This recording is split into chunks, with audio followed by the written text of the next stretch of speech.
Hello everyone, welcome to my YouTube channel. तो इस video में हम बात करेंगे इंडियन पीनल कोड के चैप्टर फर्स्ट के बारे में।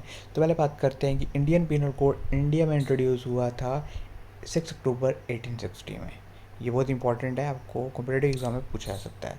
उसके बाद इसकी सेक्शन 1 की तरफ बढ़ते हैं। तो इस सेक्शन 1 कहती है this act shall be called as Indian Penal Code and extend to whole of India. बात करती है कि ये सेक्शन सिर्फ मतलब कि पूरे इंडिया में लागू होती है, सिर्फ छोड़ के जम्मू एंड कश्मीर में। पर अब ऐसा नहीं है। After the abrogation of article 370 in Jammu and Kashmir, ये इंडियन पिनल कोड हमारे जम्मू एंड कश्मीर में भी लागू होता है। Before Indian penal code Jammu and Kashmir में मतलब कि बिफोर आईपीसी इधर आरपीसी होता था, रणबीर पिनल कोड लागू होता था जम्मू एंड कश्मीर में। पर ऐसा नहीं है। अब तो ये क्वेश्चन आपको पूछा जा सकता है, multiple choice question. So second section बोलती है punishment of offences committed in India with in India. कहता है कि कोई भी अगर कोई भी पर्सन ऑफेंस करता है इंडिया में, कोई भी स्टेट में, चाहे फॉरेनर हो चाहे कोई भी हो, तो उसको अंडर आईपीसी सज़ा मिलती है। तो ये बात करी every person important. Every person का मतलब होता है कोई भी पर्सन, इरिस्पेक्टिव ऑफ कोई भी रिलीजन, कास्ट, क्रीड से बिलोंग करता है, स्टेटस, रैंक, प्राइम मिनिस्टर क्यों ना हो, उसको भी अंडर आईपीसी लाइबल माना जाएगा अगर वो एक क्राइम कमिट करता है। हाँ, पर इस सेक्शन 2 में एक्सेप्शंस भी हैं। इसके एक्सेप्शंस हैं। एक्सेप्शंस में कौन आता है कि जो इंडिया में आके ऑफेंस करेंगे उनको पनिशमेंट नहीं मिलेगी। वो फर्स्ट होते हैं डिप्लोमेट्स हो गए, फॉरेन डिप्लोमेट्स आते हैं, और प्रेसिडेंट हो गए, गवर्नर हो गए। इन कुछ पर्सन को थोड़ी सी वो मिली गई है। आर्मी मैन हो गए जो कि फॉरेन आर्मी इधर डिप्लॉय की गई है with the permission of India. तो ये उन केसेस में थोड़े बहुत सेक्शन 2 के वो एक्सेप्शंस हैं। अदरवाइज कोई भी पर्सन, एवरी पर्सन होगा, उसको पनिशमेंट मिलेगी अंडर सेक्शन 2 ऑफ आईपीसी। मतलब अंडर सेक्शन 2 नहीं, मतलब कि उसको इंडिया आईपीसी के अंडर सज़ा मिलेगी। सेक्शन 3 बोलता है punishment of offences committed beyond but which by law may be tend with in India. बोलते हैं कि कोई भी पर्सन अगर ऑफेंस इंडिया के बाहर करता है तो क्या होता है। इंडियन पर्सन बाहर करेगा क्राइम तो क्या होगा। उसने कहा any person liable by any Indian law.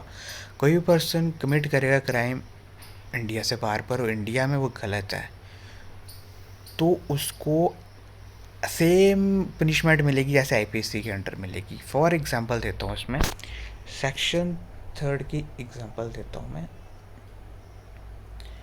Section 3 में कि कोई एक पर्सन है, मूव कर जाता है, वो इंग्लैंड में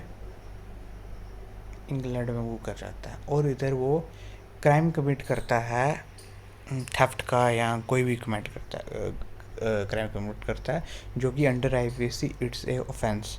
सो उसको अंडर आईपीसी के ही सज़ा मिलेगी। ओके, तो ये मतलब नहीं है कि वो फॉर एग्जांपल वो क्या करता है, अमेरिका में क्राइम कमिट करके इंडिया में आता है। इंडिया में जिस भी स्टेट में पहला वो देखा जाएगा उसी कोड में उसके प्रोसीडिंग स्टार्ट हो जाएगी, वो अंडर आईपीसी उधर लाइबल हो जाएगा उसके। अब सेक्शन 4 की बात करते हैं, extension of code of extra territorial offences. तो ये बात करता है कि कौन कौन सा पर्सन लाइबल होगा अगर वो ऑफेंस करेगा आउटसाइड इंडिया। तो ये एक्स्ट्रा टेरिटोरियल ऑफेंसेस की बात करता है। मतलब कि एक पर्सन ऑफेंस कमिट करता है इंडिया के बाहर जाके तो कैसे कैसे लाइबल होगा, ये बात बताइए। उसने कहा फर्स्ट पॉइंट बोलता है एनी सिटीज़न, कोई भी इंडियन सिटीज़न अगर बाहर जाएगा इंडिया के बाहर तो वो क्राइम कमिट करेगा तो वो लाइबल होगा। सेकंड बात करता है any person on A ship aircraft registered in India. कोई भी पर्सन होगा, अमेरिकन होगा, फॉरेनर होगा, कोई भी पर्सन होगा, अगर वो इंडिया में शिप रजिस्टर हुई ना तो वो रजिस्टर्ड शिप समझो इंडिया दिल्ली में रजिस्टर्ड शिप है और वो अमेरिका में चले गई और अमेरिका में चले जाके उसमें एक फॉरेनर बंदा उस शिप पे क्राइम करता है तो वो क्राइम जो करेगा वो अंडर आईपीसी में उसको पनिश मिलेगी, ना कि बोलेगा कि ये शिप तो अमेरिका में खड़ी है, नहीं, क्योंकि वो शिप रजिस्टर्ड इंडिया में है। थर्ड बोलता है any person in any place without and beyond India committing offence architect computer located India.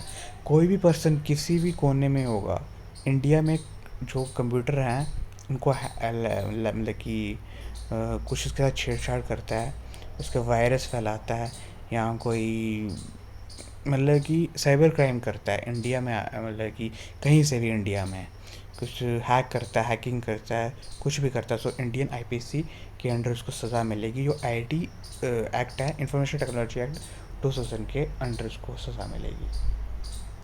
अब बात करते हैं सेक्शन। हाँ, एग्जांपल दी है। कंप्यूटर सोर्सेज का मतलब है कि जो सेक्शन में बताया गया है इंफॉर्मेशन टेक्नोलॉजी एक्ट के अंदर बताया गया ए हुई citizen of India commits A murder in Uganda. ये बात करिए, मर्डर करता है युगांडा में। He can be tried and convicted of murder in any place in India, जहाँ पे वो दिखेगा। युगांडा में मर्डर करता है और भाग के आ जाता है वो कर्नाटका में। कर्नाटका में जहाँ भी पकड़ा जाता है ना, उसी कोर्ट में उसकी मतलब कि प्रोसीडिंग स्टार्ट होगी, उधर से उसको सज़ा मिलेगी। अब सेक्शन 5 की बात करते हैं। Certain laws not affected. उसने कहा कि आईपीसी कहाँ पे अप्लाई नहीं होता है न। उसने बताया कि आईपीसी वहीं पे अप्लाई नहीं होगा जैसे कि जहाँ की जिनके स्पेशल लॉज होंगे, जैसे कि नेवी का अलग लॉ होता है, कोई भी आर्मी का अलग लॉ होता है। वहाँ पे ऑफिसर, सोल्जर, सेलर्स पे इन पे लॉ अप्लाई आईपीसी नहीं होगा, क्योंकि इनके अपने लॉज होते हैं। अगर वो बात नहीं मानते हैं, डिसर्शन होता है, भाग जाना, म्यूटनी होता है, भाग नहीं मारते हैं, बात नहीं मानते हैं ऑफिसर, या फॉर एग्जांपल जैसे कि कोई वॉर चल रही है, फाइट हो रही है, तो उस बीच में कोई भी ऑफिसर है या कोई भी सोल्जर है वो भाग के आ जाता है, तो उसकी सज़ा आईपीसी तय नहीं करता है। मतलब कि उनके स्पेसिफिक लॉज उनको असाइन किए गए हैं, वो ही उनको सज़ा देते हैं। तो आई होप सो आपको ये समझ आ गया होगा। ये मेनली ये इतनी सेक्शन इंपॉर्टेंट नहीं है एग्ज़ाम के पॉइंट ऑफ व्यू से, बट हाँ, इसमें objective type question, multiple type question पूछे जा सकते हैं। पहला क्वेश्चन तो ऐसे पूछा जा सकता है कि आईपीसी कब लागू हुआ था। वो हुआ था 6 अप्रैल 1860 में लागू हुआ था। उसके बाद आपको पूछा जा सकता है कि ये इंडिया में पनिशमेंट, मतलब कि इंडिया में कोई फॉरेनर आके क्राइम करेगा तो उसको सज़ा कहाँ मिलेगी। तो आप बोलोगे कि सेक्शन 2 में बताया गया कि फॉरेनर करें जो मर्ज़ी करे, उसको सज़ा इंडिया में ही मिलेगी। तो ये भी पूछा जा सकता है आपको कि अगर कोई भी पर्सन शिप में क्राइम करता है रजिस्टर्ड इन इंडिया, तो उसको सज़ा कहाँ मिलेगी। मतलब तो ट्रिकी क्वेश्चन पूछे जा सकते हैं, तो इसको रीड करना बहुत इंपॉर्टेंट है, क्योंकि हर एक मार्क्स मैटर करता है एग्ज़ाम में। आई होप आपको ये वीडियो अच्छी लगी हो। तो फर्दर में आपको नेक्स्ट वीडियो में नेक्स्ट चैप्टर पढ़ेंगे हम, नेक्स्ट चैप्टर 6 जनरल एक्सप्लेनेशन।